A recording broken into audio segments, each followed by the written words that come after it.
Pickaxe.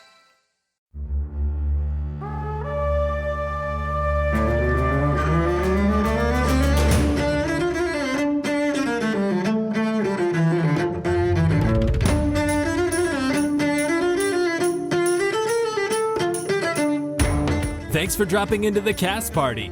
Join the cast and crew as they are flung like a frisbee from their Hollywood film set into the crazy world of Dungeons and Dragons.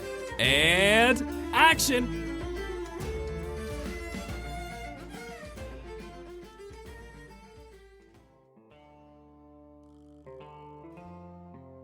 Shh. Thank you all for joining me on another episode of Jetting Around the World with Jett Chambers, where I give you a deep dive into all the incredible creatures the world has to offer. This week, we're going to be talking about the metallic dragon. Known for their elusiveness, these beasts can rarely ever be seen. Their bright shining scales can reflect light up to 90,000 lumens. Wouldn't want to be an anthill under this guy's magnifying glass. Averaging around 2,000 miles in length, these majestic metallic dragons weigh as much as 3 entire suns. Even I can't lift that much.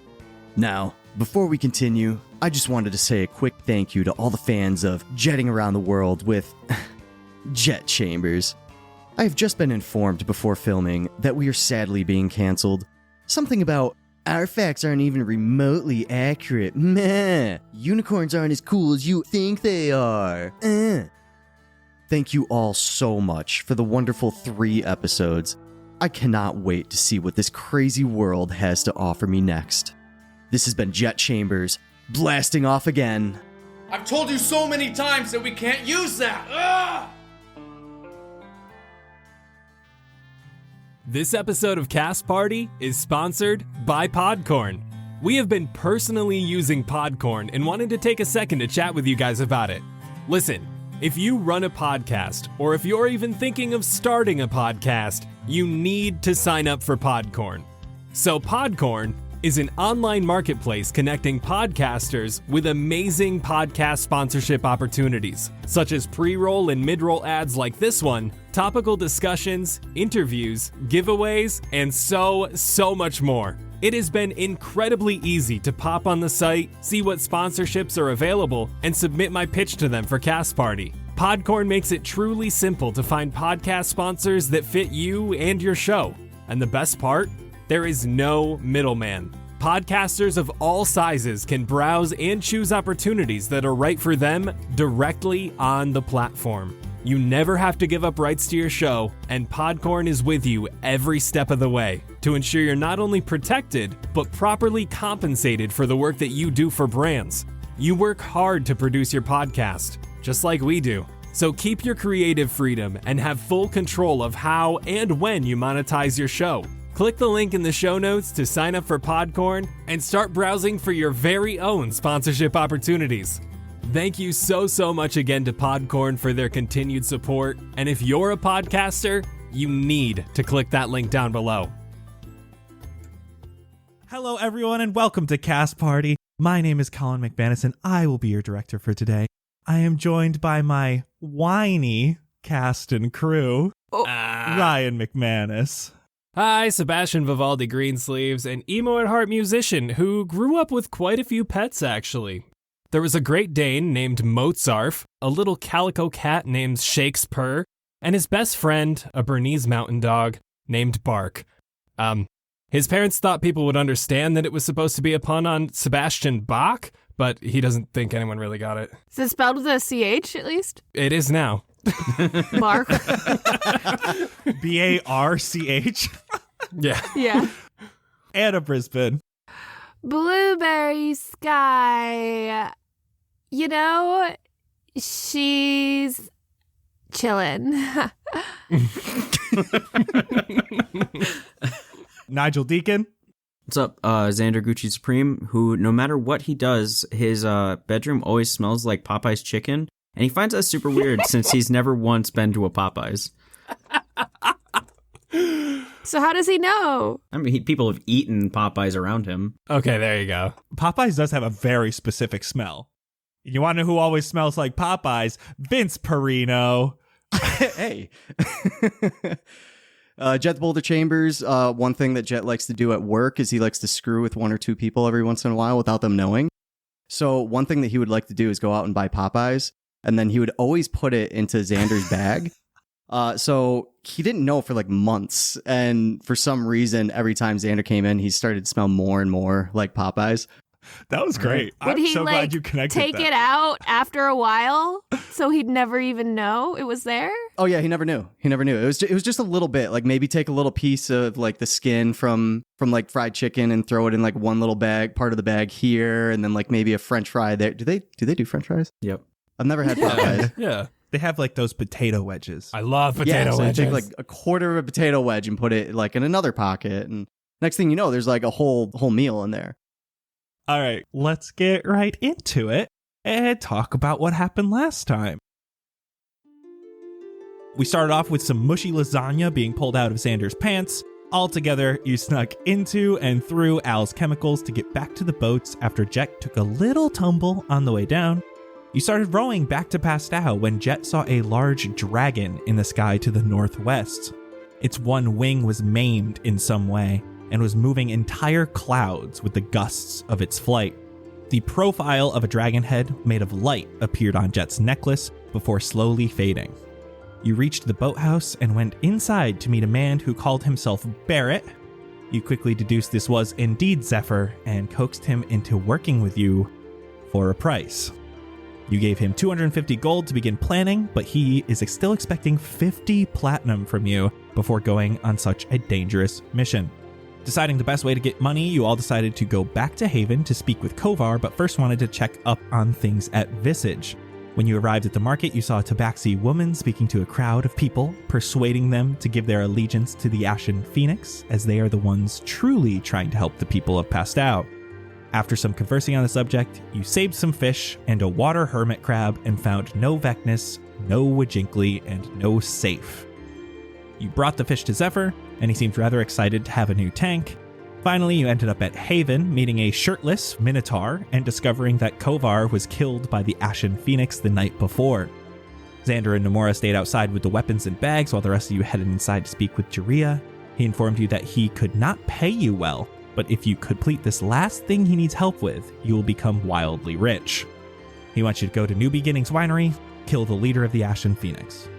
Well, he wants you to kill all of them, but will be happy enough with just the leader being killed.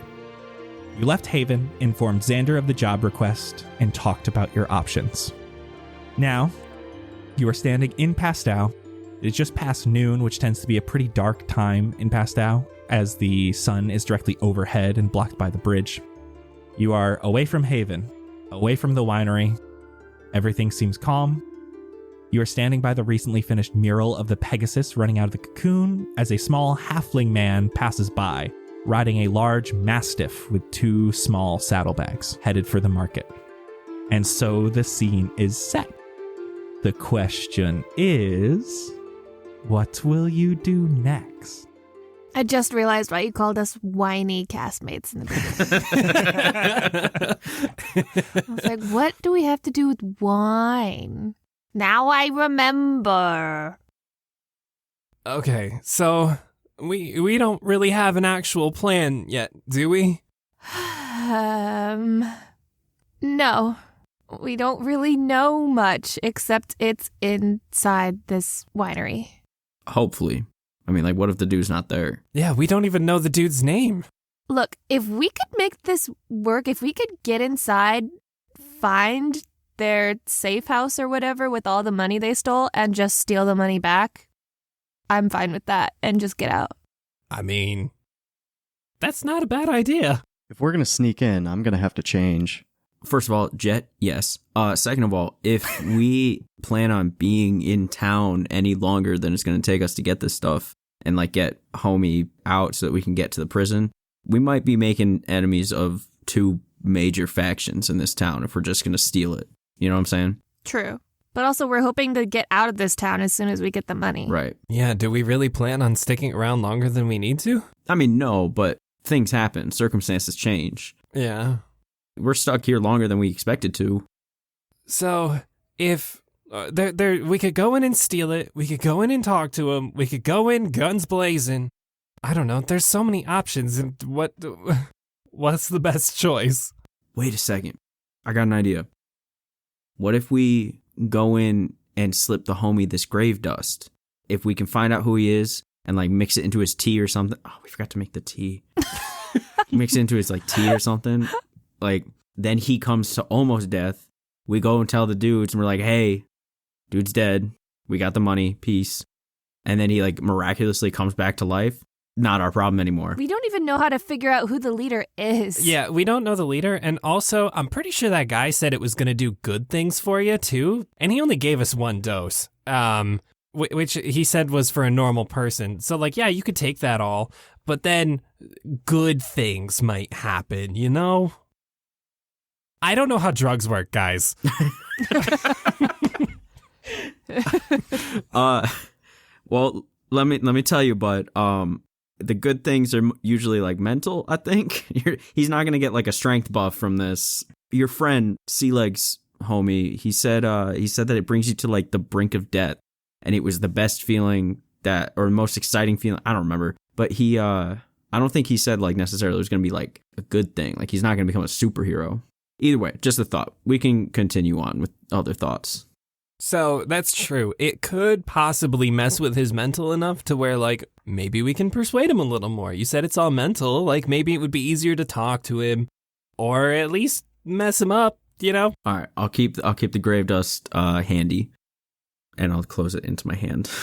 Literally, like, the only thing I can think of to efficiently get to whoever the leader is knock on the door, and whoever answers it, we charm them and ask them to take us to the leader. Take us to your leader. Because we have business.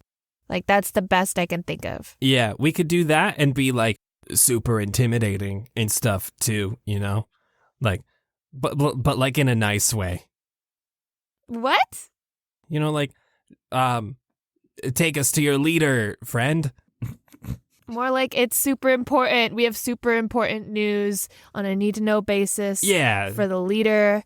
You need to take us to him, friend. Like a sense of urgency. Okay, but then what happens if we get to the leader? Like, we could just say, hey, we have some... Then we just gotta guns blazing at that point, I feel like. Because we could always just say we have, like, insider info on the voiceless. Because, I mean, they technically know that we have been working for them. Well, at least a couple of the dudes do. Then what? Guns blazing, like you said. We're already there. What's the point of saying, capturing their trust for a second? Well, I meant just so they could, like, if it comes to it and they're like, oh, what kind of urgency stuff do you have? Oh, if the doorman asks. Yeah. Well, they're charmed by us. They're going to trust us. They're not going to ask for specifics. Okay. Well, if we do, back pocket. Here's another suggestion. We could be reporters because everyone loves reporters. And we're doing a story on the voiceless to bring awareness and I'm sure they have nothing to hide and they would love to welcome reporters into their hideout. Exactly. Do they even have reporters in this world? They do. Us. We could start this whole enterprise here, guys.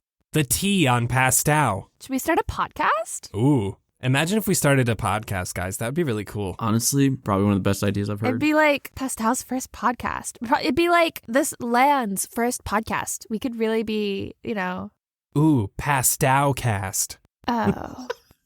I was thinking like interview like powerful people in Pastel, like the leader of Ashen Phoenix. Yeah, so anyway, the charm sounds like a good way to go. Yeah. For the start. Get us in there. So we've got 2 chances for that, right? If mine fails, then Sebastian can go. Yeah, But then if we both fail, I don't know what happens. We run away and pretend like we were never there, or... Nah, then we use Jett's charm, his hands. True, okay. That's a good idea. You know, I'm always up for a good charming. Okay. So are we front door or sneaking in back door?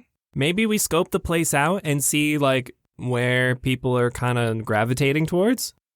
Like, if we see any shady people kind of going around back, we could... Or anybody that we recognize. Or, because we're just here to give info, We could always just go up the front door. I mean, they're going to take us to them anyway. That's why I thought, like, that would be the most efficient. Because, like, if we sneak through the back, we don't know where we're going. We're going to run into a few more people before we end up finding the leader, probably. Yeah, then it's going to get a little squirrely, and that might be rough.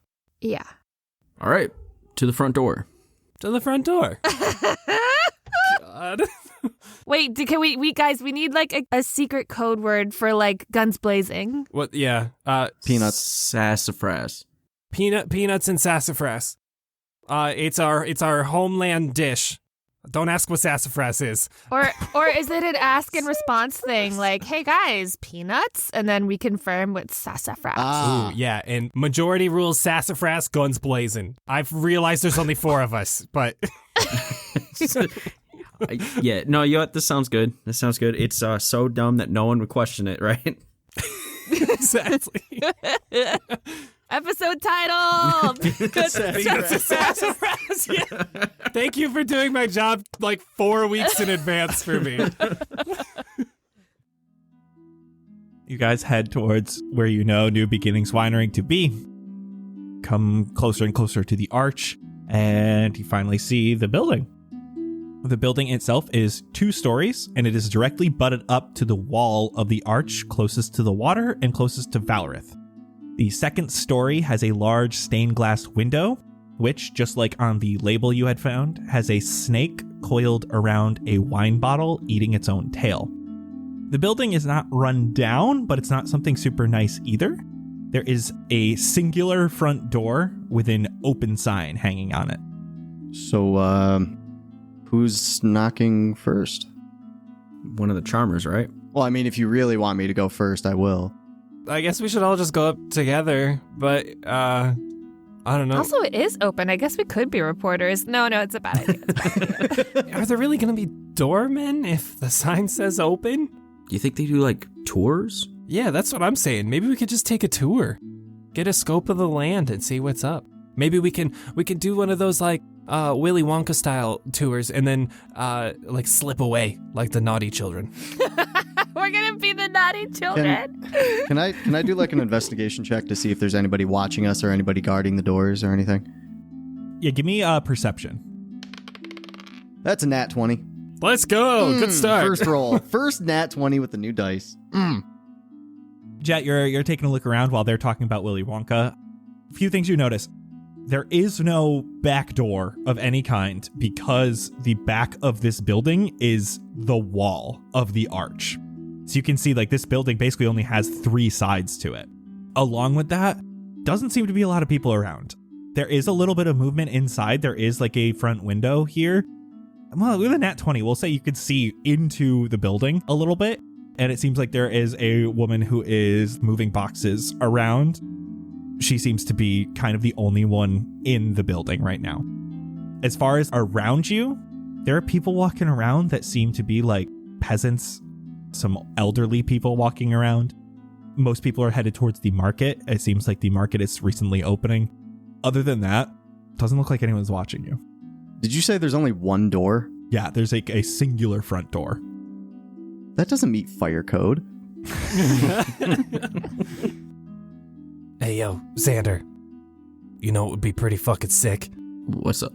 If we did like an action movie exit, like when we kill the guy, we run out and we break through the stained glass and then take our berries and then just... Yeah! Honestly, I had the exact same thought. Like, no joke, the exact same thought. Exactly. So, like, you should set your camera up out here and, like, do it in slow-mo, you know? Like, honestly, just point it up, but leave the camera out here, you know? All right. I'll get, like, Nomura to, like, put it up on the roof so that... No. Ooh, overhead. Oh, my gosh, you can use them as, like, a drone shot. Beautiful. This isn't a bad idea. Okay, sorry, I'm getting distracted. Don't you need your camera for your abilities? No, I found out. Did you see him finger? Oh no! What'd you just say?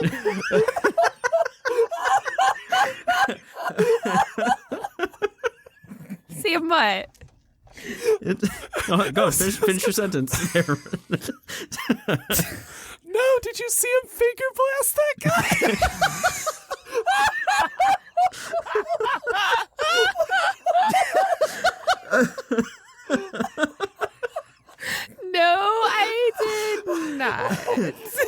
What Sebastian means to say is that I found out during the fight with to save Cleo's dad that I don't need the camera. I can just like make finger guns and bang bang. Oh my god.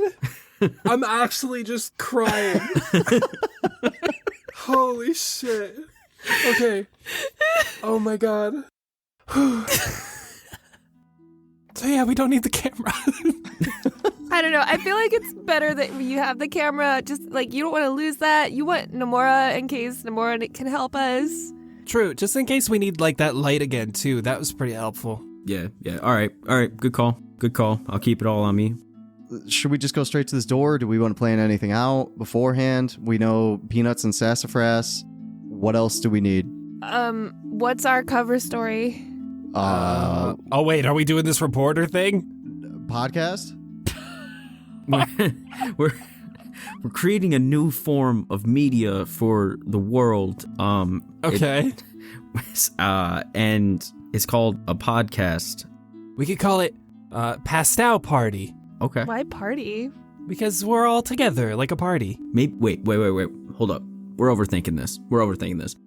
We should just say that if anyone's asking for what we're going on, we're just like such big fans of the wine. We just want to meet who is in charge of everything to personally thank them.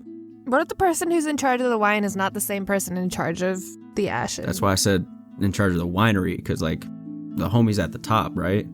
I would assume so. But that's only if we get caught. They might have a fake head, though. Do we go in with, if they ask, we have information from Haven? I think we definitely got to utilize that if we can. I think it's a good in, and it'll at least take us to the right person.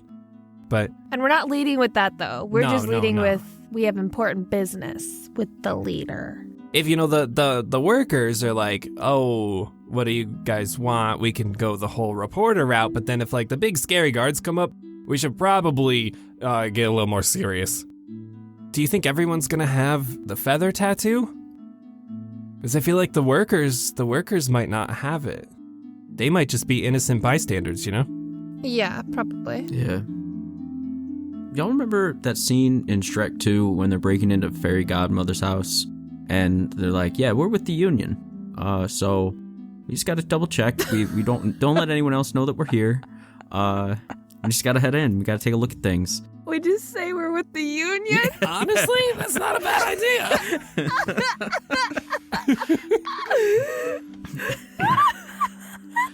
All right. Union assemble. Let's go.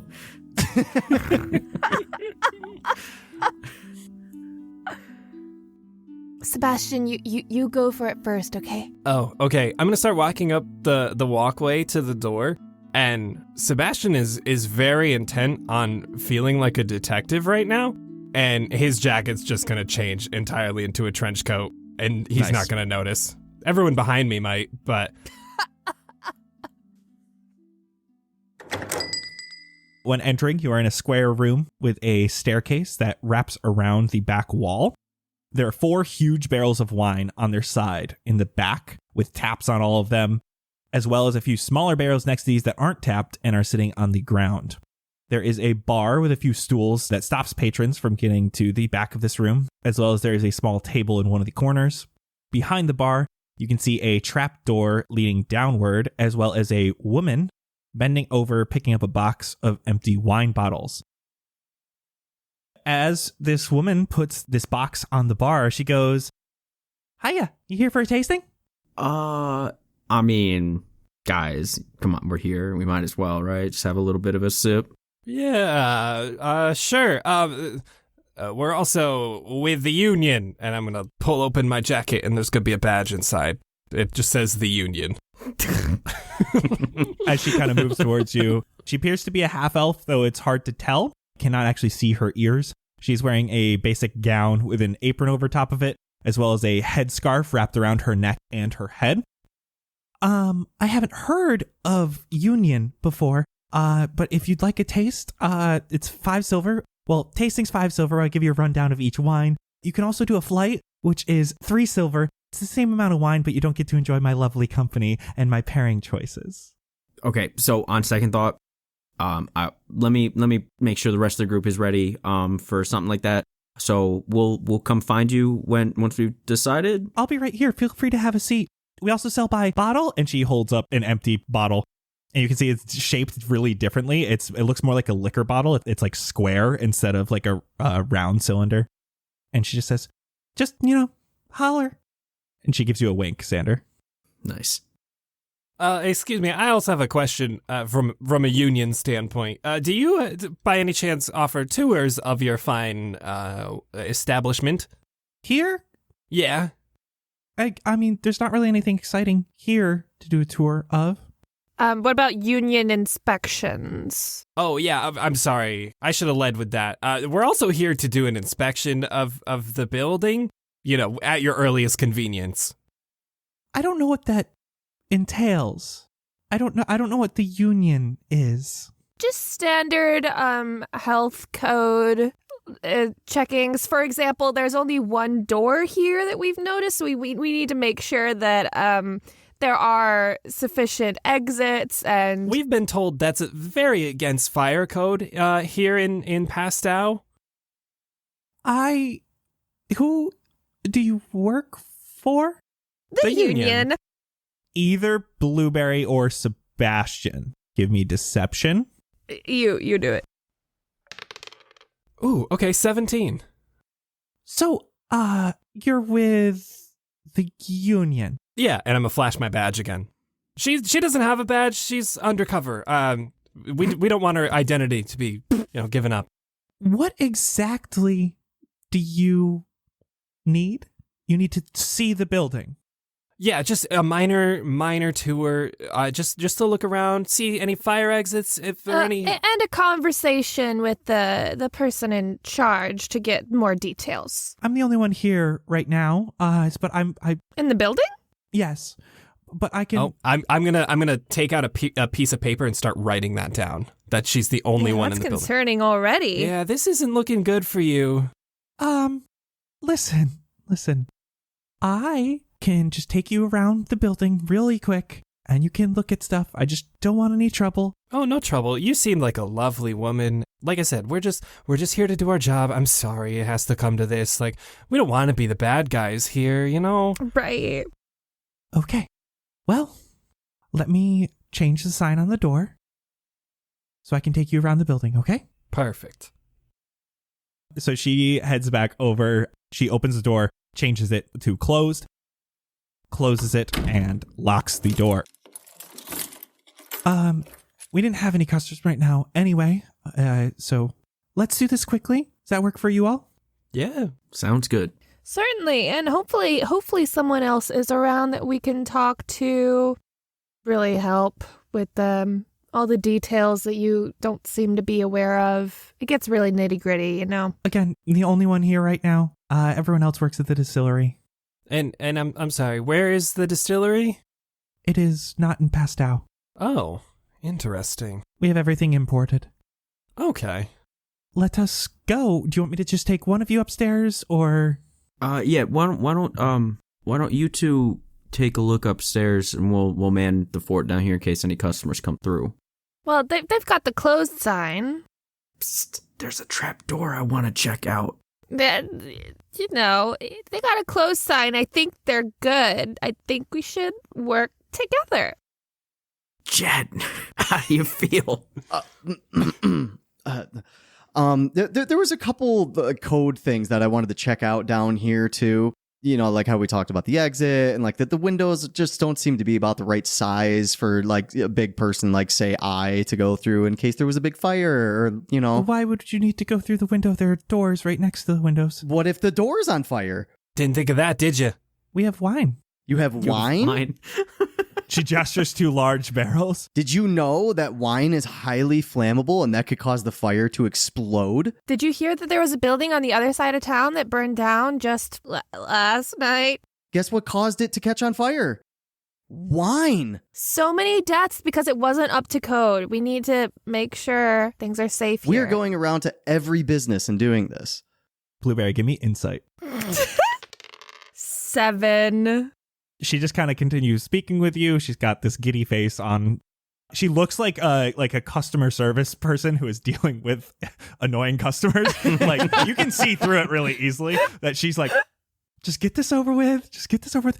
Please just, I'm fine if you want some wine. You guys can stay down here. Please just don't tap the barrels without me. I just don't want you to ruin anything. I can do it for you here if you'd want to try something. Please don't touch anything. Okay, no problem. We're just gonna take a look around, make sure things are there, and we'll catch up with you upstairs in just a minute. Gonna check those code things. Great. I will take you upstairs. She gestures to Sebastian. Yep, I'll come too. Are you sure? I think she wanted to look down here with the windows. No, I want to make sure everything upstairs is all right as well, especially with only one exit. Got to make sure, the path to the stair and everything is all right. I'm just one man here, ma'am. I can't go over everything on my own. I need a partner with me. I'm sorry. He's good at understanding the codes. I'm good with the eyeballs, right? Catching small things that some people don't notice. So that's why I call her my blue eyes. Yeah, which makes no sense to someone who doesn't know my name. She starts bringing you upstairs. The upstairs at the top of the stairs is a door. She opens it and leads you in. This room is very square. It's very open. It has almost nothing in it. You see the large stained glass window, and you see a set of large boxes in the center of this room.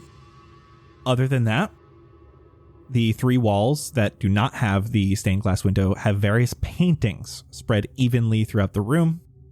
They are all done in different styles, but they are all some sort of animal or mythical creature. The only other thing in this room that is immediately apparent is a bookshelf with some more of these empty wine bottles and some labels. Blueberry? Yeah? With your passive perception, Mm-hmm. as you walk into this room, you see a corner of this room right next to the stairs you came up seems to be a little off. The wall doesn't quite line up. How far is that from the bookshelf? The opposite side of the room. I don't see any sort of gap near the bookshelf, do I? No. You really like your bookshelves. All I want is to live in a house with a bookshelf door. And what do you have in these boxes? Just extra bottles, mostly. You wouldn't mind showing us? I mean, it's the same as over there. And she points to the bookshelf. And you can see there's another box on the ground that has bottles and labels and stuff. Mm-hmm. I will say, this is in the direct center of the room. And these paintings, do they serve a purpose if no one comes up here? I mean, people come up here at times. We sometimes throw tasting parties up here. Do the paintings look magical? Give me Arcana. 9. The paintings look like paintings. Very realistic or like stylized? Some very realistic, others stylized. It doesn't look like one painter did these, or if it was one painter, they're very talented in multiple styles.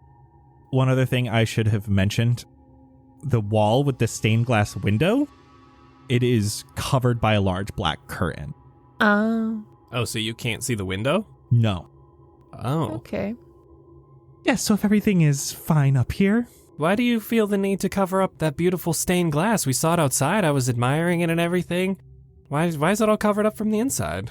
Well, we aren't using this area right now. We'll open it up if we have guests. Is there a reason to cover it up then, if it's not even being used? Helps it stand out from the outside. The black background. Is there anything weird happening with the center of the floor or the center of the ceiling? Give me investigation. 12. Doesn't seem to be. How big are the boxes in the center? A 15 by 15 foot cube. And are they stacked? Yes. I'm going to very inspector-like, saunter over to the curtain and open it. Are you opening it all the way or just like peeking behind it? start slowly opening it all the way. Yeah, Blueberry, if you could open that just all the way for me, get some light in here, then I really think we can get a lay of the room and make sure everything is all set here. Mm-hmm. Blueberry starts opening it. You can see the stained glass window. You can see a little bit of light coming in from outside. You're opening the curtain all the way? Yep. A bunch of light shines right in the center of this room on these boxes. Sebastian, give me an investigation check with advantage. Ooh, thank God it's advantage. Fuck. 9. Oh. These boxes are now a little brighter. And with that, we're going to move downstairs to Jett and Xander. Jett and Xander, what are you doing after you hear that door close up top? You can actually hear them walking around above you a little bit. I would like to check out the trapdoor. You head over. It's not locked. Excellent. I'd like to go into it, or look in, whatever. Pop it open. Looks really dark. I forget, you do not have dark vision? No, but I have a light on my camera. Click. Good thing you kept it on you. It looks to be a ladder going down to a musty basement. If you're just peeking down, you see some boxes, you see some extra barrels. All that's here, it's a very small basement, are extra barrels down here, like extra kegs. Okay. Can I try to look a little closer at everything? Give me an investigation. 7. You notice that some of these boxes are a little wet. They are like crates and like wood, and you can see that some have fungus and stuff growing on them. I'll call back up to Jett. Yo, it looks like there's just some wet boxes down here. There's nothing. I don't know. It doesn't look like a thing. So, is there anything else we should check out around here? I mean, the windows look like they're okay size, but we definitely need another door in here. Look, Jett, we're not actually like with the union. God damn it, you're right. Okay, yeah.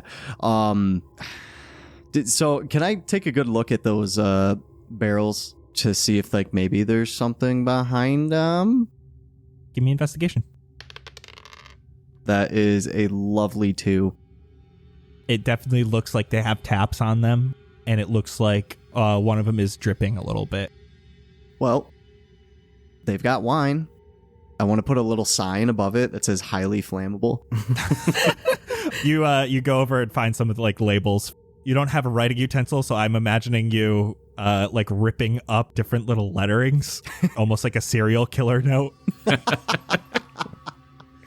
Good, that'll bring that to code. There's nothing really down here now, so I guess let's head up and see what's what upstairs. You guys enter the room.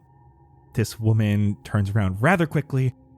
I thought you were investigating downstairs.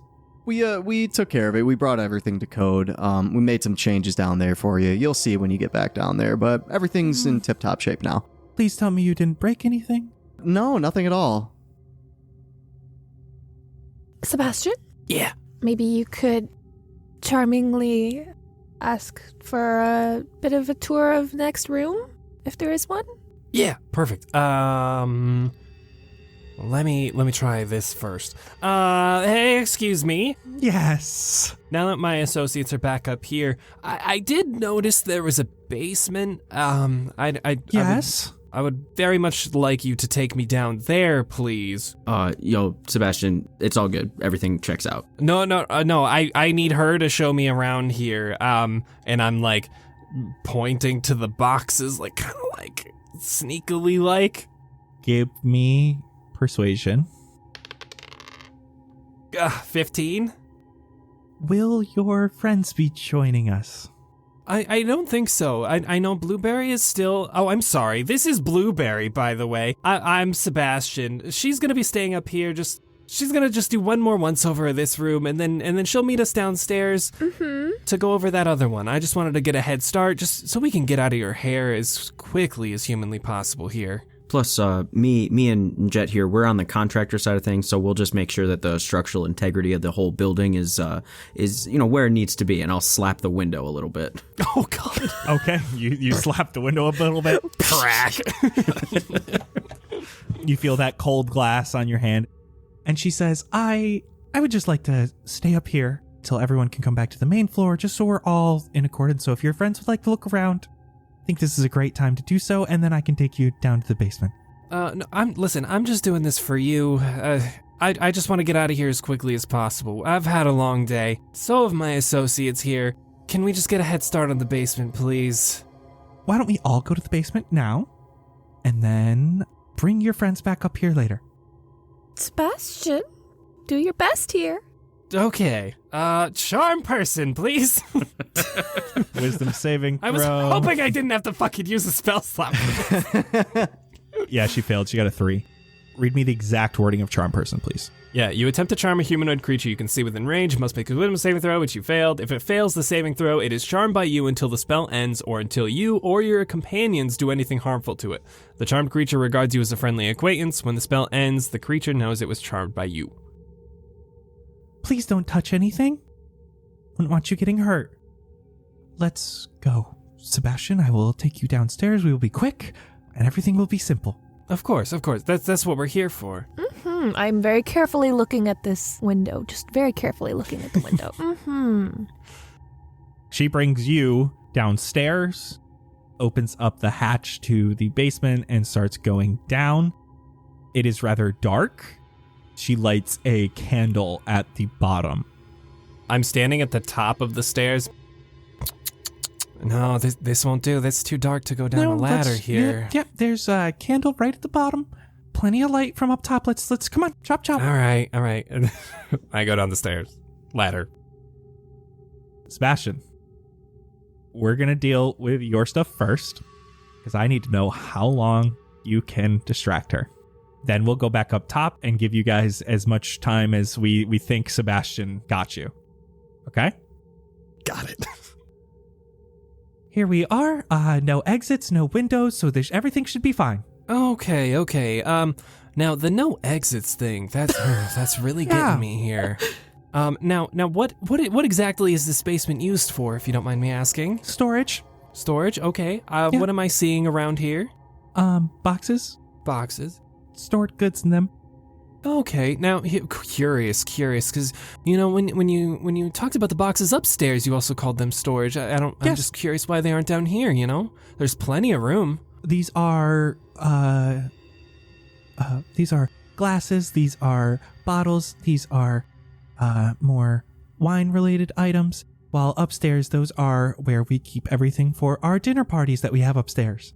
Oh, okay, dinner parties. I've been thinking about having a nice little dinner party. That's great. You could host it upstairs. Are you ready to go back upstairs? What are your prices looking at for like dinner parties, just in case I would like to come back, You have been such a doll and so great to work with. I'm sure I can give you a discount. I know, and I would love to come back and actually be able to chat with you, Like, if we come back for a dinner party, it would be wonderful for you to host it. We could go over some food options. Do you guys serve food here? I'm sorry, I only see wine.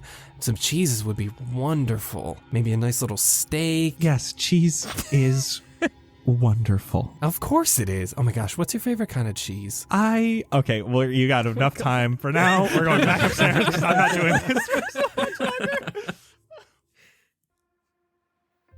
Guys, listen. I know. Everyone is like, oh, Ryan, why can't you edit quicker? I want Cast Party every single week, man. Listen! It's hard, okay? I have big boy things to do. I'm doing my best. But hey, you know what you can do in the meantime? Hop over and listen to The Homebrew. The Homebrew is a D&D 5e actual play podcast, but set in a wild and engaging sci-fi world. What? Wait, hold up. Did you just say sci-fi world? Yes, Xander! Sci-fi world! Go away! This isn't your ad! Sorry about that. Where was I? Oh yeah, The Homebrew! They have created such a fresh and unique story, and the best part is, you can jump in literally wherever you want. They've provided entire previously on recaps if you want to just jump right into the action, or you can start fresh from the beginning. They're less than 20 episodes in, with runtimes right around the same as Cast Party for easy, digestible episodes at your convenience. So what are you waiting for? Caught up in Fandrea? Take a jump through space and check out The Homebrew, a D&D play podcast, wherever you get your podcasts.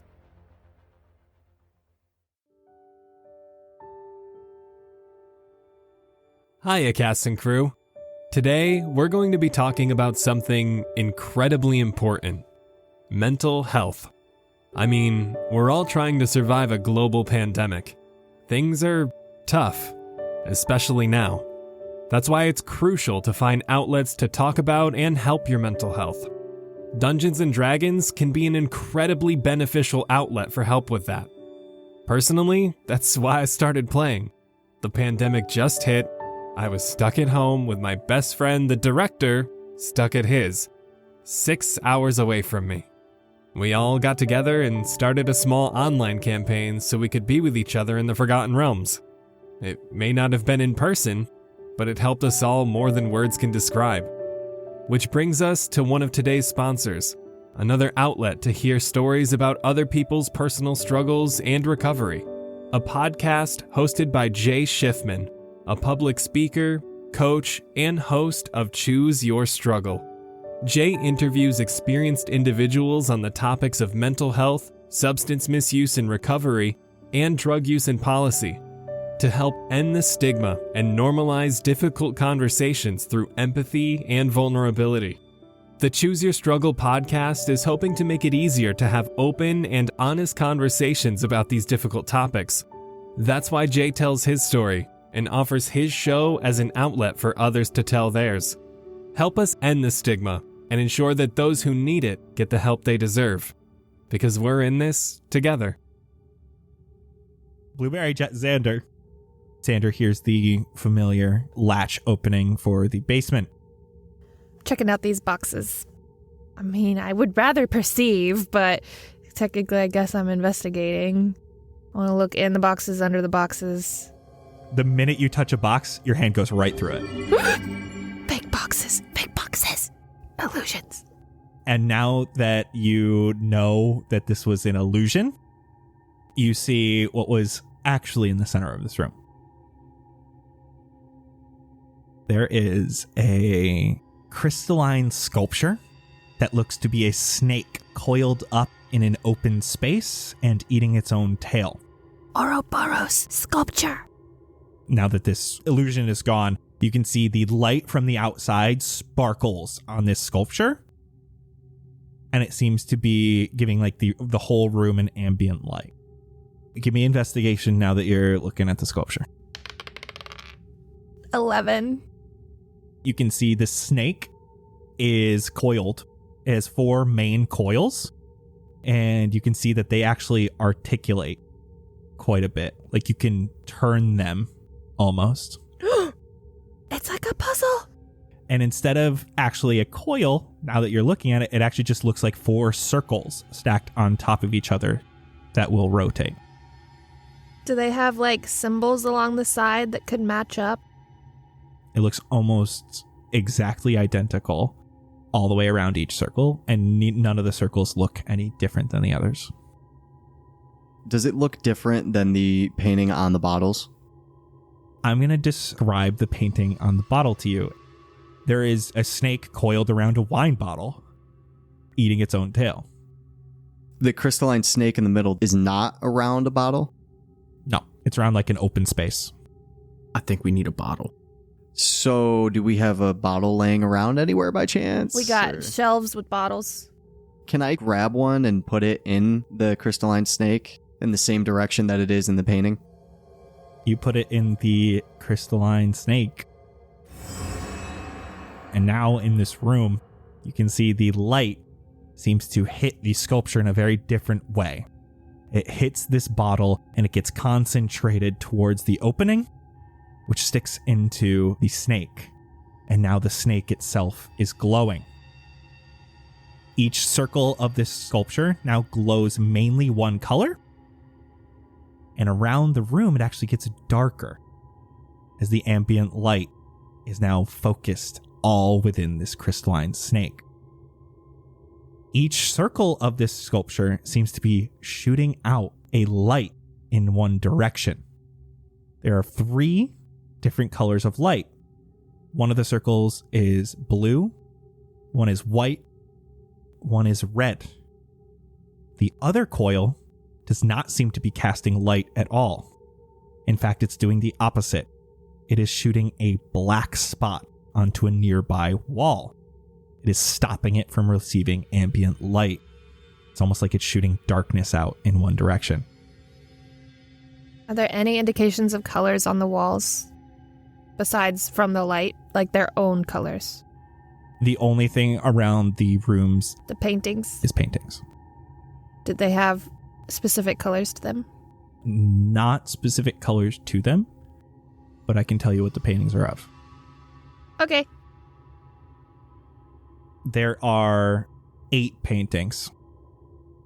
There is a sea lion, front half lion, back half mermaid, that is sitting on a rock in a desert. There is a large mammoth that is standing in grasslands. There's a green dragon that is flying over a rainbow. There is a goat standing at the edge of a cliff. A deer skull covered in dirt and flowers. There is a wingless, featherless bird. There's a unicorn on its hind legs neighing. There's also an owl in its nest inside of a tree with its eyes closed. So you have these 3 beams of light and 1 beam of darkness. There's no color indications on the stained glass or on the wine label, right? No. All right. I think the black one should go with the deer skull and the wingless, featherless bird. I will say these are like a single point. This darkness would not be able to hit more than 1 painting. Oh. Can we turn the snake by chance? You can turn each of the coils individually. So let's point the black at the skull, maybe? The blue at the sea lion? As you move the blue to the sea lion, the painting seems to glow, and it now appears like the sea lion is underwater. Ooh. Oh. Do you think white should be unicorn or mammoth? I think it's mammoth because the white might turn into snow. Oh, yeah.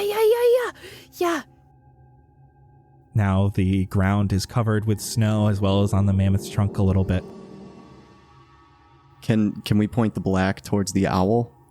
The owl painting shoots its eyes open, and it is now nighttime. Yes. Fucking good call, Jett. Red. What could red be? Green dragon? Wingless, featherless bird, phoenix. Let's go. Oh, yes.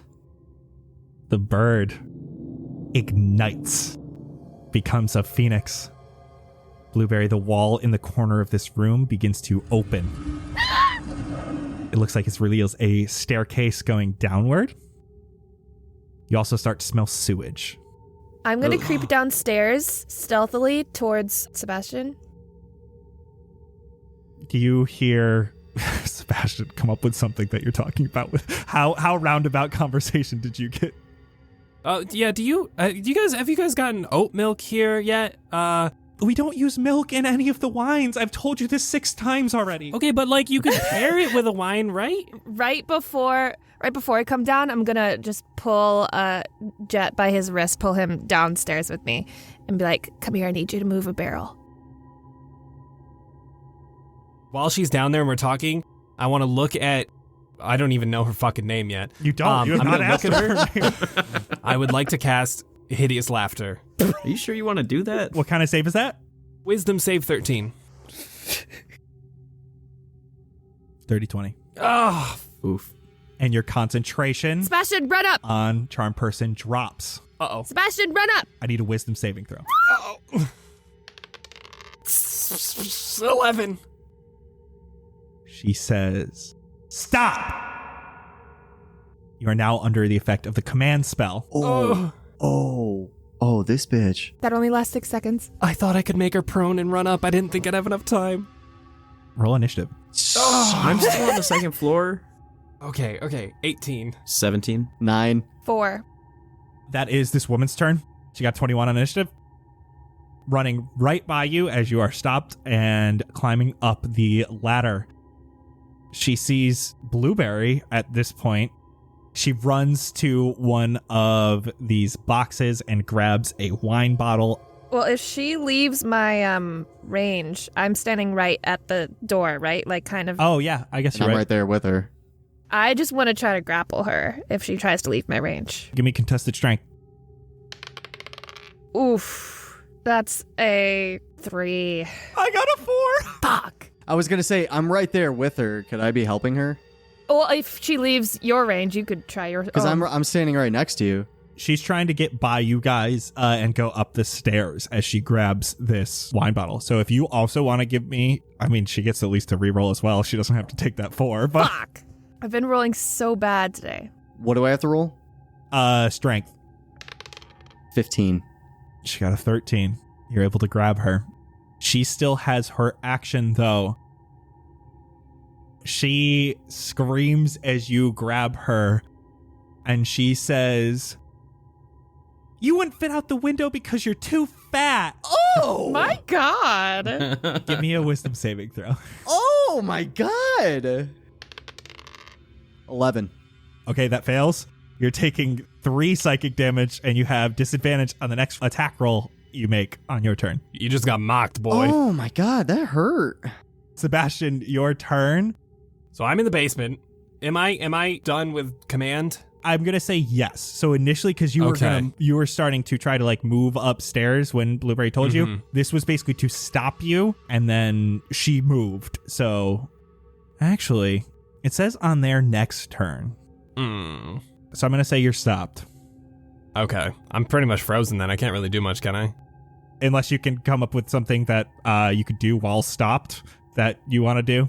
I'm downstairs. They're all upstairs, right? I can't even probably see them at this point. Nope. I'm gonna just wait it out then, I guess. You can see Blueberry's feet as she turns around to try to grapple. Xander, you're up. Jett, you're on deck. I hear the commotion and kind of like walk down the stairs a little bit. I mean, you're able to get to like, they'll say there's like a little landing in between these two sets of stairs because it goes like up and then around a corner.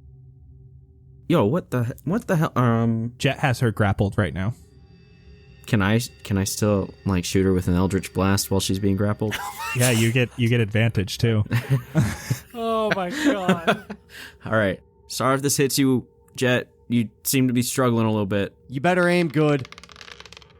Not great. 13. 13 hits. 8. As she gets hit, she yells. She's like, "Get out! Out!" Jett, you're holding on to her. It's your turn. Okay, I want to grab that glass bottle, right? While I'm holding on to her, and then bonk her on the head with it. Give me an attack roll. 12? 12 does not hit. I guess if you're grappling her, do you also get advantage on attacks against her? Makes sense. Sure. Sure, go ahead. Technically, rules as written, you don't get advantage when you're grappled because it's not the same as restrained. Isn't grappling a type of restraint? Or is it different? I would consider it a restraint, right? Not by rules. It just means your speed is 0. Dang it. So I can't. All right, Jett, so you grabbed this bottle. You tried to hit her on the head. She's squirming a lot. Blueberry, it's your turn. I can't push her down the thing because she's grappled. I'm also down here still. How many feet away from me is Sebastian right now? If I look down the thing. I mean, he's basically at the bottom of the stairs. Technically like 5 feet. I want to thorn whip him up. Oh, okay. Okay, you want to like try to pull him up the ladder. Yeah, it's gonna hurt him, but Give me an attack roll. 14. That hits. All right, do your damage. 5 piercing. Oh, what? Oh, did you hit max? Almost max. Oh, shit, that's prickly. But I yank him up, We'll say you're able to yank him up to the point where he's on the floor. and I want to, with my movement, stand between her and the stairs, if that makes sense. Jett, I need a wisdom saving throw with advantage. Again? 9. Oh, no. You are now charmed by her. God. And she says, "Drop me now." Yes. You can do so on your turn. That is the end of her turn because she cannot do anything else. That was her action. Sebastian, you're just pulling yourself up. You're basically like in the space that the trapdoor is in. break her concentration. Mm-hmm. We're gonna try Hideous Laughter one more time. Wisdom save 13. That's a nat 20. Oh my god, dude. Yikes. Where are you moving to, if you're moving at all? I want to be between her and the front door. Okay, Blueberry's being between her and the upstairs. You're trying to be between her and the front door. I kind of want to just circle her in and make sure she can't move. Yeah, still circle. Like, still within 5 feet of her. Yep. Xander, it's your turn. Mind Sliver? What kind of save is that? Int. Int. She got a 12. I don't know what your spell save DC is. 13 for this one. I don't even know what the spell does. I was going to say, I don't think it breaks concentration, but it stops her next Well, thing, it does right? psychic If damage. it does damage, I have to roll concentration. Oh, I didn't realize it did damage.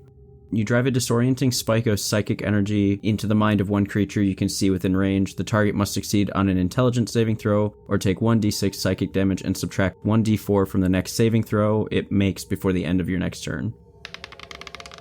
2 damage. Jett, you're no longer charmed. Yes. Oh, thank you. I don't have to let go, right? It was only when it was my turn. Nope. And it's your turn. Into the hole! Throw her into the hole. You're able to just bring her over and drop her. And then we're going to shut that door and we're going to put a barrel on top of it. I will allow you to shut the door on your turn.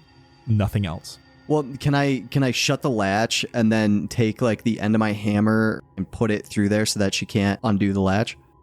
We'll see on your next turn. Blueberry, you're up. I am going to use my bonus action to wild shape into a brown bear. Okay. And then with my action, I'm going to shove a barrel on top of the door. You're doing one of the small barrels nearby. Yeah, as long as it's heavy and covers the door. Give me a strength check. 16. You're able to pop it right back. It's amazing how heavy this relatively small barrel is. And you can hear after you do so, there's banging coming from below. Someone add more barrels on top of this. More? Yeah. I think we'll be okay with just this one, Mrs. Bear. I mean, if we've got 6 seconds to spare, someone add another one on top if you can. Are you telling this to us as a bear? Oh, I can't talk. I'm just going to say we're out of initiative.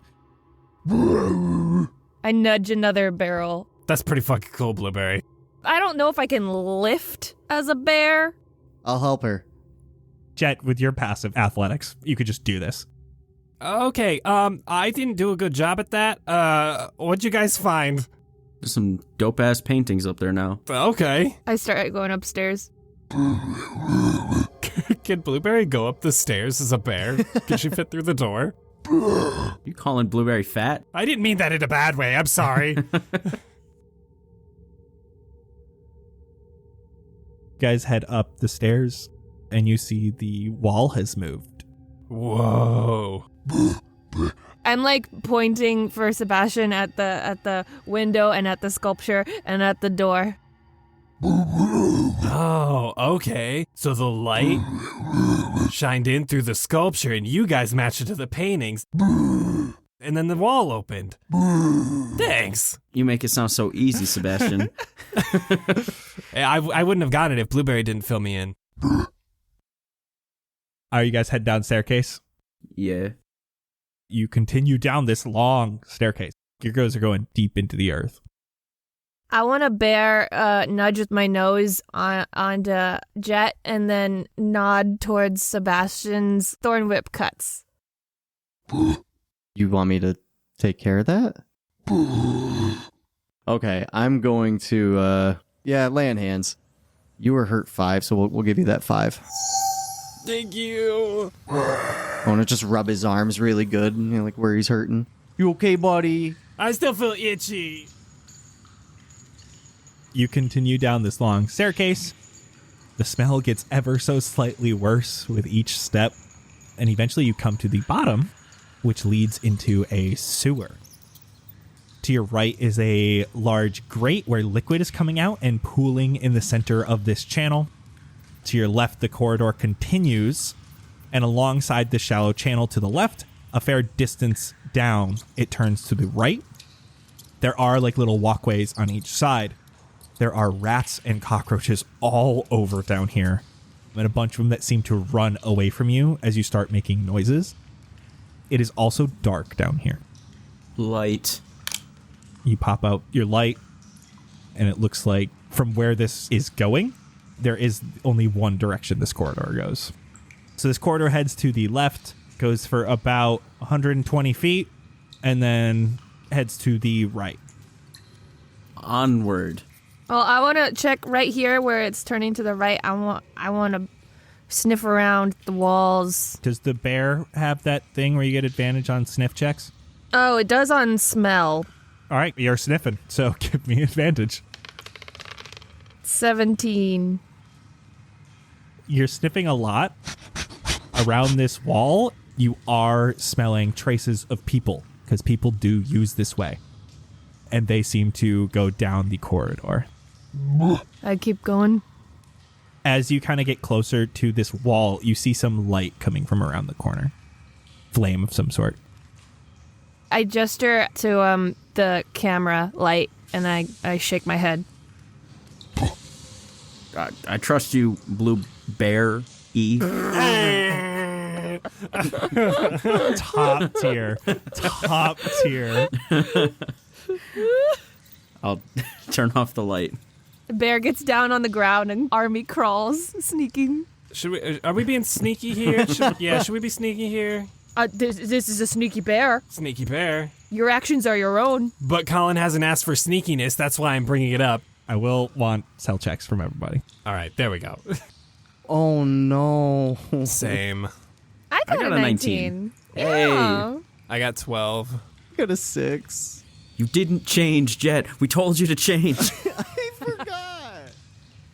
As you guys head down, Blueberry, you're the first one to start hearing a conversation. It seems like there's two different voices. So, how many rats do you think are down here? At least 20 at any given time. What do you mean at any given time? Well, they got stuff to do. Sometimes 20, other times 30. Never thought of it that way. Must be crazy being a rat. Ever tasted one? Ew! As you hear that, Jett's shield clinks against the stone wall behind you. And they both go, huh? Vec, is that you? Vec? Nis? And Wajinkly? Wait, we know those names. Jett, play it cool. Be Vec. Vac here. Give me deception.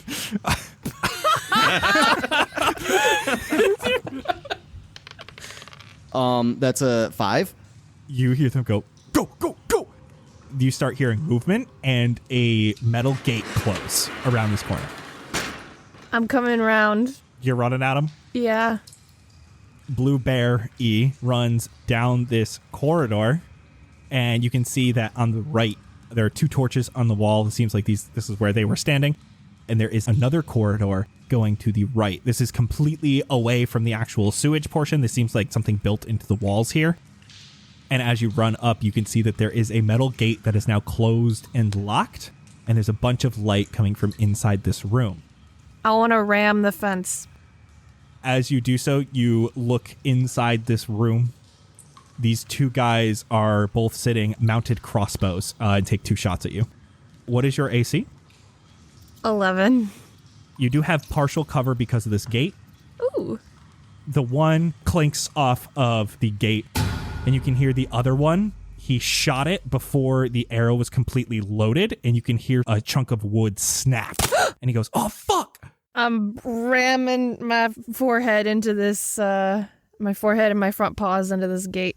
I want a strength check and initiative rolls. As she does that, I wanted to take my shield out and try to ram it with her. Yeah, I'll say you guys are there. You can have one of you do a strength check with advantage. Okay. It should probably be you. 19. Yeah, you're able to break this door down. Everybody give me initiative. 5. 15. 22. 16. Are me and Sebastian still sneaking? If you guys want to be. I only got a 12. Did they see me? Would they have heard me?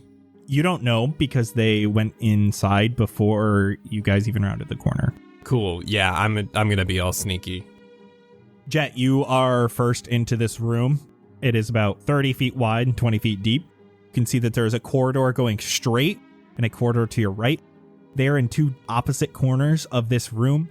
One of them is still on a crossbow. The other one seems to be like trying to fix it and looks up at you. Oh no. It is your turn. I want to run in and swing my warhammer at the closest guy to me. Are they like grouped up together or no? They are in opposite corners, so you can choose which one you want to go after. Do you want to go to the one that still has a crossbow working or the one that the crossbow's broken? The one that still has a crossbow working, please. Give me an attack. 21. That hits. 10 damage, and then I would also like to use Thunderous Smite. Is this lethal or non-lethal, by the way? Non-lethal. You don't have to roll the damage if you don't want to. Okay. He had 11 HP, and you hit him against this wall with your Thunderous Smite. Seems to fall unconscious as the other one yelps. He looks like he's ready to scream. Does he get affected by the audible like boom that happens with that and the pushback?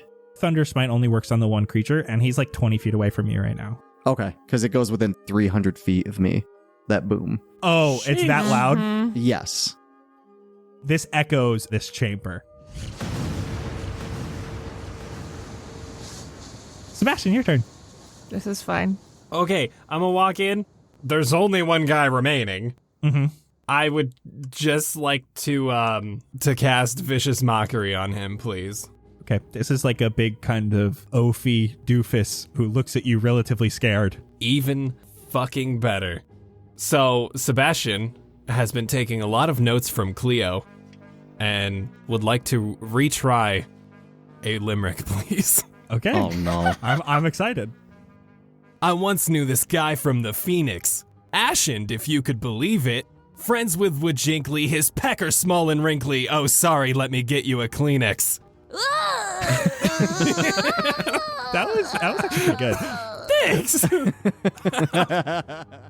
All right, he got a 10, which I know fails. So how much damage is he taking? 2. And he has disadvantage on the next attack, though. He goes, what? How? Oh, that's so. Oh. I'm gonna try to non-lethally bite this man on the arm. His crossbow arm. 19. That hits. 6 damage. Okay, he's looking really rough already. He's starting to bleed a little bit.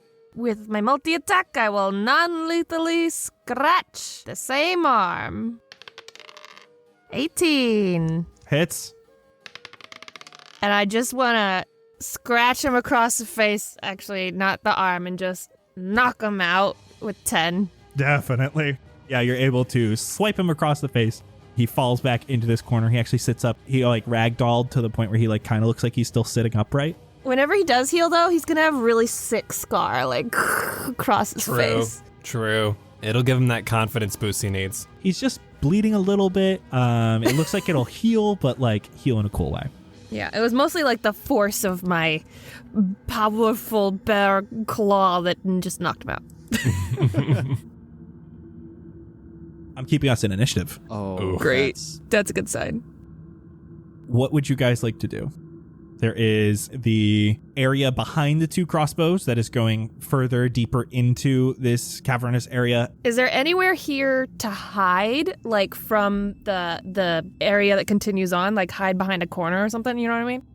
There's an area going straight that opens up into a small room, and then there seems like people could definitely be hiding in like the front corners of said room. There is another area further back that continues going, and that hallway turns to the left, as well as there's a second hallway from this room that goes not straight forward from the entryway, and that room looks much larger, again, has areas that people could be hiding. I, as Bear, would like to go into just the next room and hide behind the wall from the next exit to that and go make Bear pose Like I'm getting ready to pounce on whoever runs through. Like those taxidermy bear statues. Yeah. You head into this next room. It is a small kitchen area, rice bags, beans, stuff like that. And you're able to kind of hide. Yeah, I want to prepare an action to claw down at whoever shows up past this hallway. But hopefully I'm hidden from view of that corridor. What are the rest of you doing? Can I go into the room that Blueberry just went into, but go, so she's at the doorway, like, up? Can I be in the back corner, facing the doorway, just crouched with, like, crossbow up and ready in action to shoot whoever comes in when she claws down? Are you behind a thing? Is there a thing to be behind? You could, like, move one of these boxes and try to hide a little bit. Can I move one of the boxes and then put a flour bag on top of it and then, like, use that to perch? Hell yeah. Cool. Because then it'll look epic if someone shoots, like, a bolt of fire at me and the flames just all over with the flour. And ignite the flower? That'd actually be kind of dope. Yeah. Can I just listen to see if anybody's coming? Give me a perception. 7. One of these guys definitely has a deviated septum, and you're just hearing as he's breathing. Jett, come in here and just stand menacingly in the center and we'll use you as bait. I'm gonna go over where he wanted me to, and I'm gonna stand exactly like how Blueberry is. Just in the middle of the room. Thank you. I'd like to check behind one of the guy's ears just to see if they have the tattoo. They both do. I will stand farther down the hallway than the others so that I'm still like stealthily hidden, wouldn't be seen immediately when people walked in. What's Namora doing?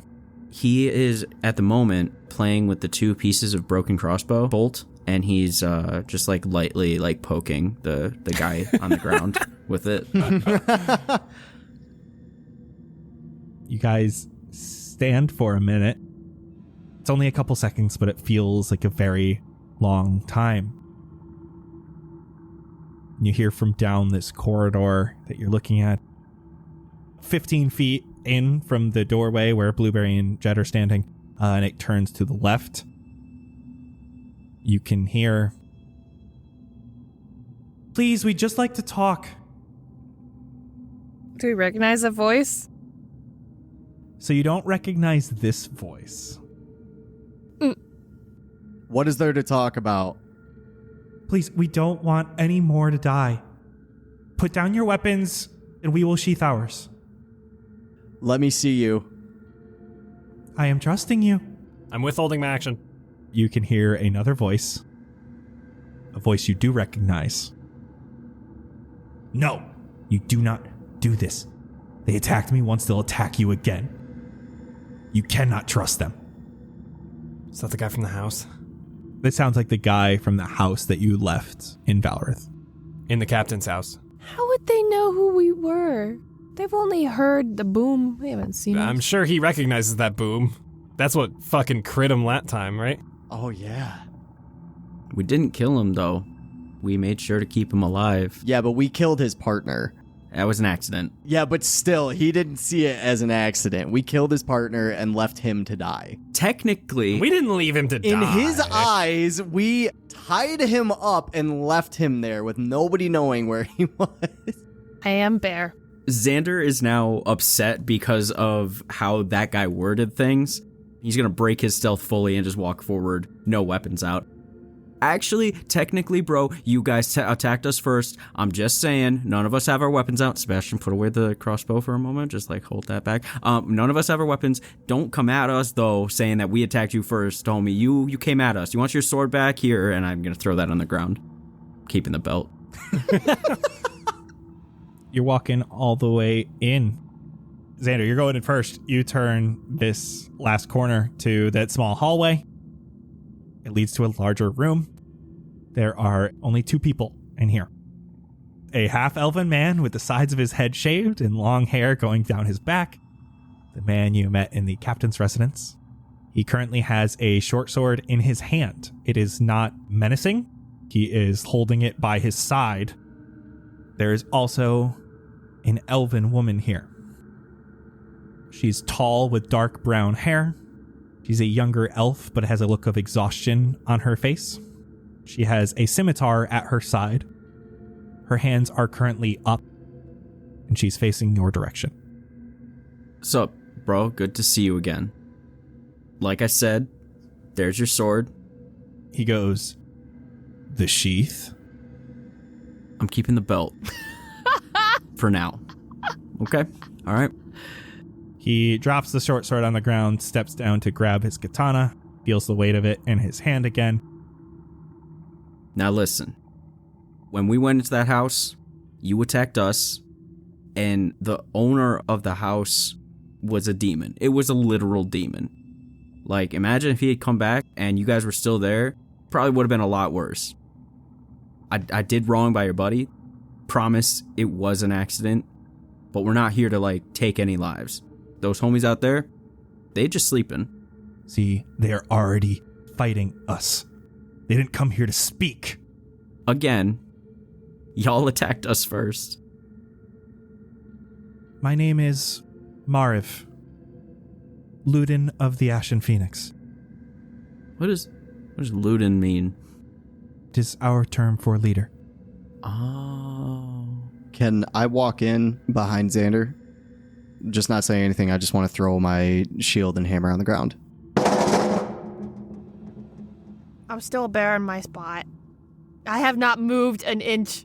I look like a taxidermy bear. Rawr.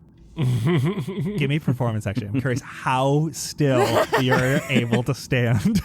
11. It's pretty good. I keep blinking. Swaying a little bit, but also at this point, no one's next to you anymore. Because Sebastian, you continued down, right? I'm committed to my craft. Yeah, I was just about to say I was going to follow. I put my crossbow down. I'm going to have it at my side until I see him put down the actual katana. He doesn't seem to be doing anything. He's holding it. Yeah, I'm just saying I want to hold it until he does something. She stands with her hands up. I assume you have been sent to kill us? It was requested, but that's not our goal. So, look, we're kind of in a situation across the board, and we're just looking for gold that we heard was taken from the Voiceless. That whole fire situation that happened a couple nights ago at Haven, guess they lost a bunch of money. They couldn't pay us for the job that we did to help Cleo, the pink lady, where we met homie right here. So we're just looking to make some money. We don't want to kill you. That is a 100% truth. So she gestures to a corner of this room. You can see a ton of chests and boxes. We have money. I mean, this is mostly the Voiceless. Yet they weren't able to pay you, were they? Nah, they haven't really paid us for shit, honestly.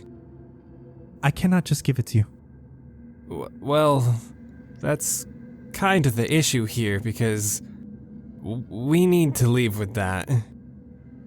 And so you will strike me down where I stand. I mean, we don't want to, but how much is your life worth? How much are the lives of everyone in Pastel worth? I'm the only one trying to help them. And you're going to try to kill the only person trying to help the common people. No. Again, we're not here to kill you.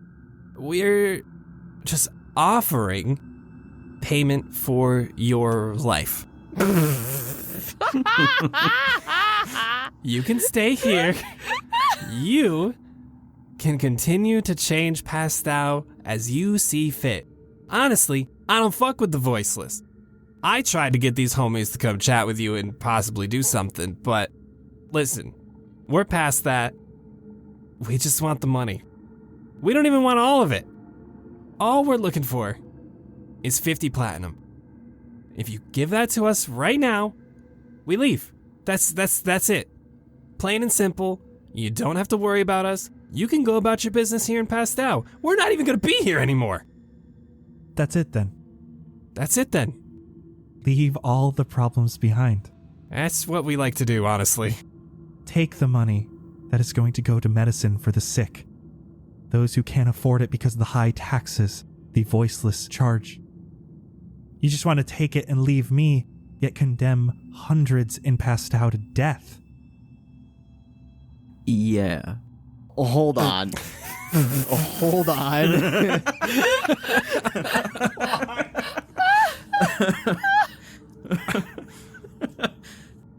I morally can't let this happen.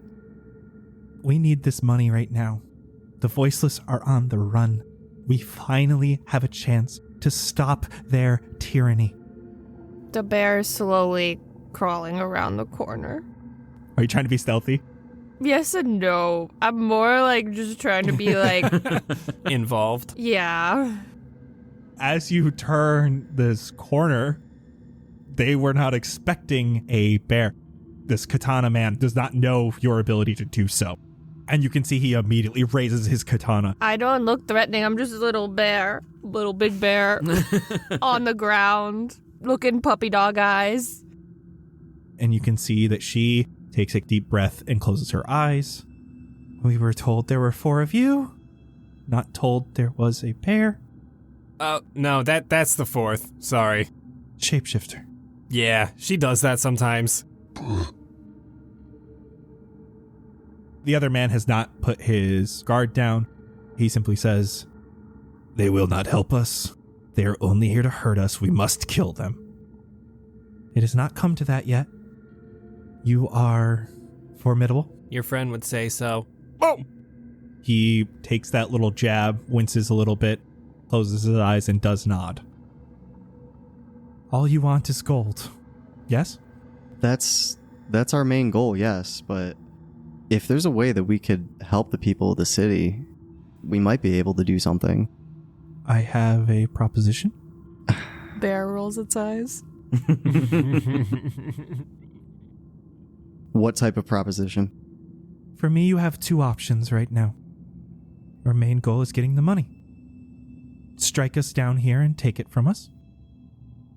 Or help us, and we will pay you. How could we help you? And how much are you going to pay us for it?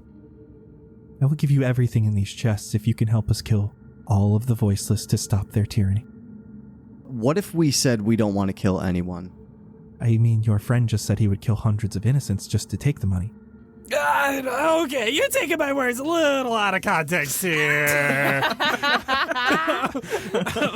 Now, that's not me saying I'm gonna go out and slaughter hundreds of people. Let's just get that straight here. It's one of those things where we're foreign aid. Do you really want to have to rely on foreign aid for the whole thing? I just feel like it's like an outside police force coming in and just doing something that they don't need to be doing. And it's just, I don't know, dog. Like, it's not on me directly. Or Sebastian. Let's just strike everything that he's said in the past and just restart fresh. My name's Jett, and I want to put my hand out to shake her hand. She has not moved forward enough to do so. She is a little frightened. Mariv, please. The Voiceless is a failed organization. They haven't even put in proper roads for the people of Pastau. You've seen it. Dirt and crime are forever in Pastau. You can't escape it. It's spreading disease and sickness. We don't want another outbreak of the saprophytic plague now, do we? So, to save the public, you're also killing the innocent? The Voiceless are not innocent. Are you saying that you have not killed innocent on the way? We have only killed members of the Voiceless and those who help their cause. But why does it resolve to killing every time? Some people deserve death. There's ways of working around it. How? We do not have a proper prison system in Pastau. What would you do with them? That comes with time. Yes, you just tie people up and leave them, yet they come back to haunt you. That's a different story. Would you have preferred us to kill you? Is that the thing that you were hoping for there? I was on the lucky side of it this time. All have been on the lucky side, barring your friend. Sorry. As far as I know. As far as we know. We don't do the whole killing thing. Do you not? Not on purpose. Were you the ones in Visage? We didn't kill. One of us almost got killed. Yeah. So you were there? Yeah. So where are Vecnus and Wajinkly? I don't know. That happened after hours. The store's closed. Seems you may be responsible for more deaths than you thought. Okay. Again, our bad. question, though, because at the moment, the voiceless are pretty buddy-buddy with the Valorith Guard. What's going to happen there? As soon as we go after them, that's going to put all of Valorith against us, which in turn will be also super against you. You see her eyes glow a little bit. She opens wide and her eyebrows raise. You didn't seem like a political type, though we have thought of this. The voiceless are nothing right now. They have no allies. The Valorith Guard, they parade around. But reinforcements from Valorith have not shown up after the fire. This shows us, the Valorith Guard, have given up on the voiceless. Two things will happen. The Valorith Guard may try to come back and take back their land. She does air quotes. We need to be allies with Valorith, or have backing from other cities. The voiceless never looked anywhere else but Pastau. We will create a system of connection between Pastau and close-by cities. They didn't even set up trade routes between Dewford and Pastau. Traders just show up and hope they have what we want. Don't we need a system? We have thought of this. We promise we are here to make Pastau a better place. A global city. How do we know that you're not just saying all these things? Can you prove it in any way? I want an insight check. Give me insight. 11. She seems like she is determined. Like this is a cause she fights for. She simply nods and she pulls back her hair to reveal a gray feather behind her ear. We take the gray feather as our symbol. It is a sign of peace and tranquility. It represents a time of calmness and clarity. Mine appeared after a turbulent time in my life as a symbol of hope. We bear this symbol for the people in Pastau to give them their much-deserved hope and peace. Oh, okay. Dope backstory. That's tight. Let's say that we take you up on the proposition and we get rid of the voiceless. Would you accept running them out of town? And if yes, you give us the reward that we are going for. Y'all leave us alone, we leave, you handle everything else. Like, we don't want to get caught up in another second job. We just want to take the money and dip. How does this sound? We attack the voiceless together. We wait for the rest of the Ashen Phoenix to come back from their rounds. Full assault on Haven. You don't have to kill anyone as long as you don't mind that we do. It will not be blood on your hands. You will be paid, and you will not be expected to stay in Pastau. They have a Minotaur? But I'll be honest, the full-blown assault sounds dope as hell. Can we have a moment to talk to ourselves for a moment here? Just a moment, one moment, please. She nods. I would like to speak with Dugrin. Okay, all right. Y'all, this sounds so cool. We can't do this. It's kind of messed up, but like, dude, come on. How often you get to be a part of a full-blown assault? You got army against army that's just like hopping in there, just finger blasting everybody. Oh my god. It's cool as fuck, but that's just more killing, man. Like, There's going to be so much blood on our hands. Even if we don't do it physically, we're still aiding in all of that death. exactly. That's the same as us taking this money and having people die because of lack of medicine. It's the same amount of deaths on either side, no matter which option we choose. It could be more. Okay, all right. I turn back into myself, and I look annoyed that I have to do it. So if we do this and they pay us with all that money, all those people still don't get that medicine, right? Exactly. They're just using us at this point. They still wouldn't have this money to help all the people that they're saying if we take it, then they can't help them. They might have the resources for it, though, because the voiceless will be gone. They won't be taking up those resources. And I'm not saying that, like, killing is a good thing, but regardless, this is a finite amount of people that we know would go away. The medicine thing, those people could survive regardless. Honestly, I'm kind of down because, like, Jaria's always been a dick and, like, he's constantly threatening us. So, like, Kovar was our only buddy and he's dead. But he's dead because these people killed him and he was our buddy. Correct. I think that this fight is going to happen regardless. Like, whether we're there or not, the Voiceless are going to end up in a fight with the Ashen Phoenix. Exactly, and look at the blow that the Voiceless just took, losing Haven. Like, they lost one of their big commanders. They lost their whole freaking stronghold. They're gonna go fight them no matter what. Whether they have this money, or they have us. Why don't we just take it? They're gonna win this battle. Do you see how defeated the Voiceless have been where they had to call on us again? So why can't we just walk in and do it without taking lives? If they're so weak right now, why does that mean that we can't just go and take care of it ourselves? Because they don't have a prison system. They don't have anywhere to put these people. Yeah, we'd take them out, and then they'd get killed by the Ashen Phoenix anyway. Look what happened when we told them where Vecnus and Wajinkly were. They clearly didn't come back here. We don't know for sure what happened to them. They weren't there when we got back, and we told Jaria where they were. We can't say for sure that they're dead. They had the information on where those two were. It's been days, man. They're clearly not here. They're still looking for them. Oh god, we killed Vecnus and Wajinkly, didn't we? Yeah. Well, we knew that. We just didn't want it to be our doing. Oh, but it's hitting me now. We actually killed them, didn't we? We didn't kill them. We captured them. We handed them right over.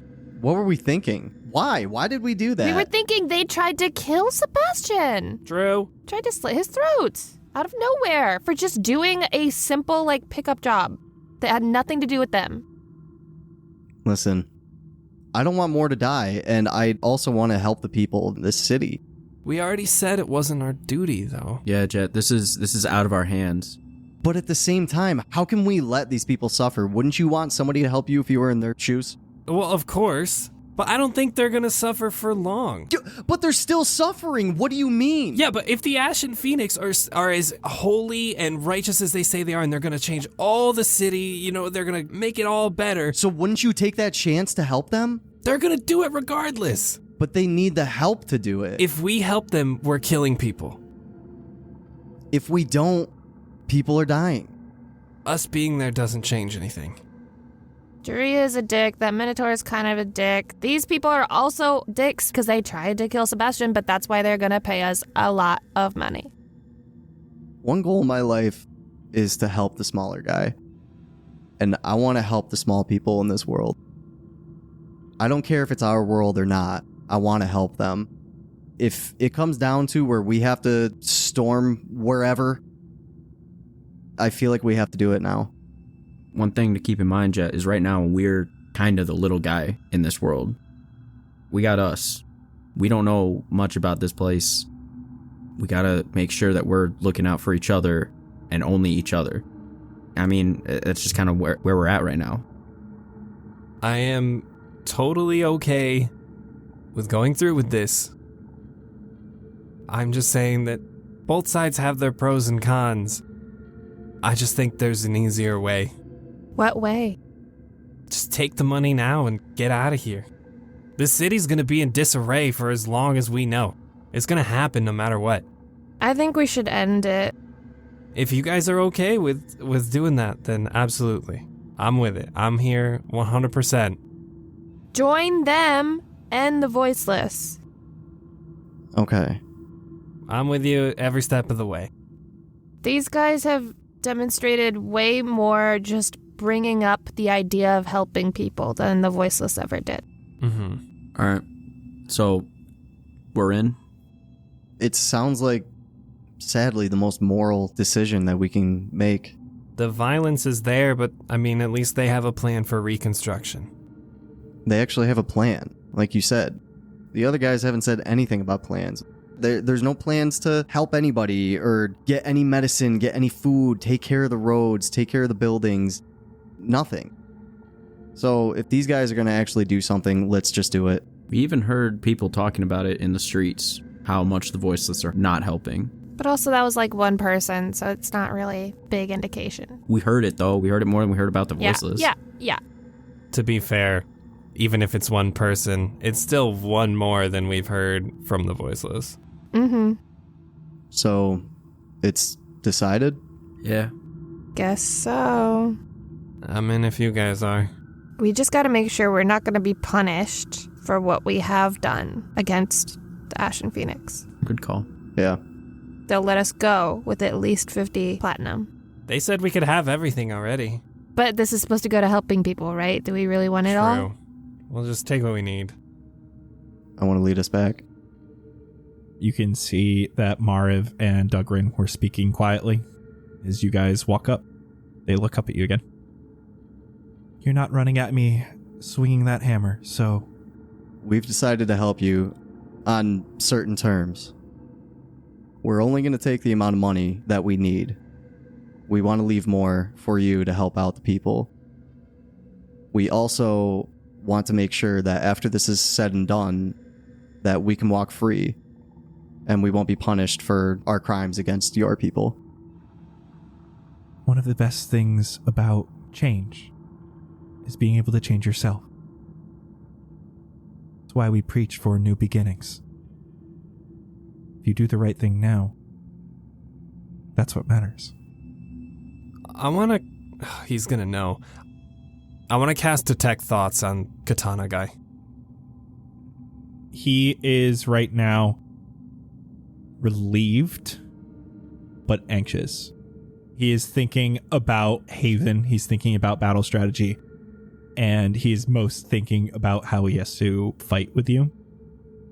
And that's prompted by Mariv saying, "Are you going to be okay fighting alongside someone who was once your enemy?" And he nods. "Only if I get the sheath back." All right, dog. Viva la revolucion. I have one more request. During this battle, can you tell your men to kill as little as possible? More of a siege than a slaughter. If we are being attacked, we will have to counterattack. But I can tell my men to kill as little as possible. I cannot guarantee that will come true. I want to again put my hand out to shake her hand. So we've come to a deal? She steps forward, puts her hand out. Come to a deal. The other man who is standing back finishes putting on his katana. He walks up, put his hand around the woman and says, "I always got your back, May." And for today, that's our wrap. The Doubtfire's fucking daughter! May! Oh, shit! What the fuck? Oh! What?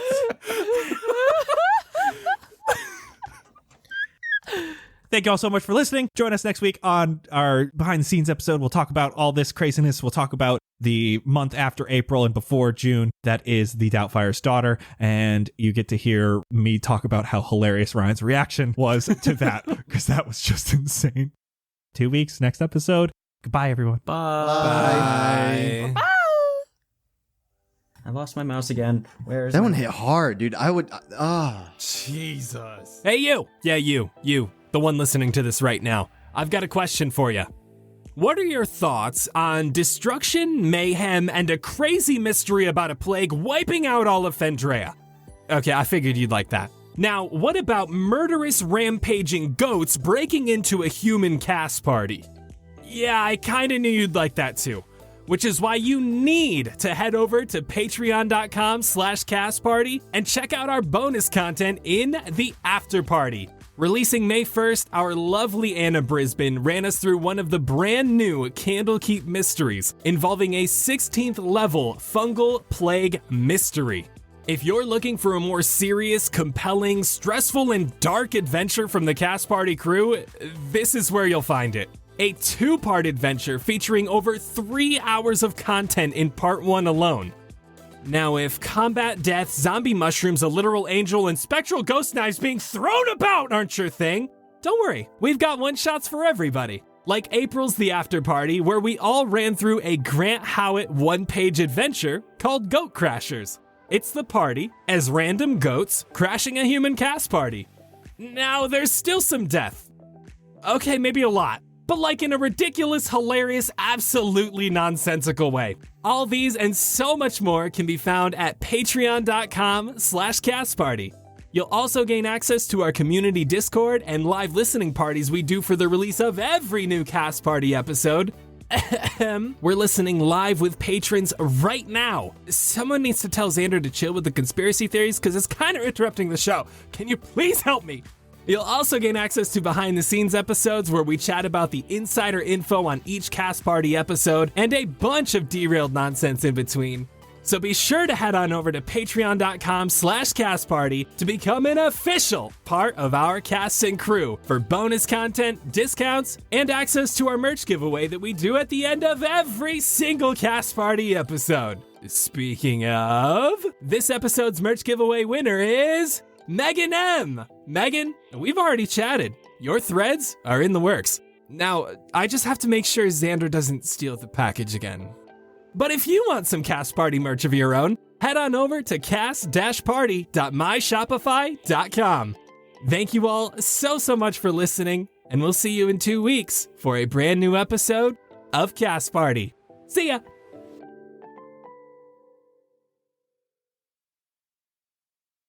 What are your guys' opinion on those frosted sugar cookies that you get at like Target? No, with the they're garbage. Colorful frosting. They're garbage. Fuck you. They're garbage, No. dude. Nom nom nom No. nom. Top nom, tier nom, nom. cookie. No, Thank are you you. kidding me? I wouldn't say top tier, but I want to eat it. No, Okay, so yeah, no, you're right. Maybe not top tier, but when I eat him, I'm eating the whole box. dude, I can't even Yeah. have one. They're too dry, first off. And second, the frosting doesn't have like any flavor to it. So good. It just adds more to the dryness. I don't want a dry Yes, cookie. You need a beverage. Huh? You need a beverage. Yeah. It's a cookie. It's not supposed to be dry. Drink water. Vince, you come across as a crunchy cookie guy to me. Am I right? No, absolutely not. One of my good. favorite cookies is the Chewy Chips Ahoy? Yes! Thank you! Yes! God. And chewy oatmeal raisin cookies are the bomb. Oh, Oh, for real. them and then good old Snickerdoodle. Mm-hmm. What's up? Hey. Nigel, I need your opinion now. We're technically 2 for 1. Those sugar cookies with the colorful frosting, yay or nay? Our friendship rides on this, okay? So choose wisely. I love them. Thank you! Yes! They are so freaking good. Okay, I'm so sorry. I had to pee so bad. Colin, What? I'm going to disown you. I need one person on my side. I don't think he likes them, actually. Colin, those sugar cookies with the colorful frosting. So good. Hell yeah. Dude, I love those things. They're so good! They're so good, dude. How do you spell sassafras? I don't even know what sassafras is. So Sassafras. It's the thing that root beer is like almost based on. that's sarsaparilla, isn't it? Oh shit, you're right. What are we talking about? Is sassafras a real food? What the hell is sassafras? Sassafras is a plant. What? Is it really? No, it's not. Sarsaparilla is probably from sassafras, but I don't know that. Sassafras is the genus of 3 extant and 1 extinct species of deciduous trees. It's a hallucinogen? Oh, that's even better. That's so cool. What? All right, I'm writing this down. Also, sarsaparilla. Also, it's sarsaparilla, not sarsaparilla. It's sarsaparilla, but it's the R is silent for some reason. Yeah, so sarsaparilla and sassafras completely unrelated, just both plant-based. In response to the R is silent, what is a mute pirate? Good one. Exactly. Thanks. I will be taking my leave now. Wait, what's a Oh, mute pirate? Oh, the R is... Piate? No, because pirates go R, but if he's mute, he can't. Or like, So the like R the is silence silent. R. So you're just. That's why I said pirate without the R. Piate. No, like R, matey. Like that R. Uh-huh. So you guys all head towards New Beginnings Winery. Wait, what's the punchline? I know, I'm so confused. That is the punchline. The fact that you're silent.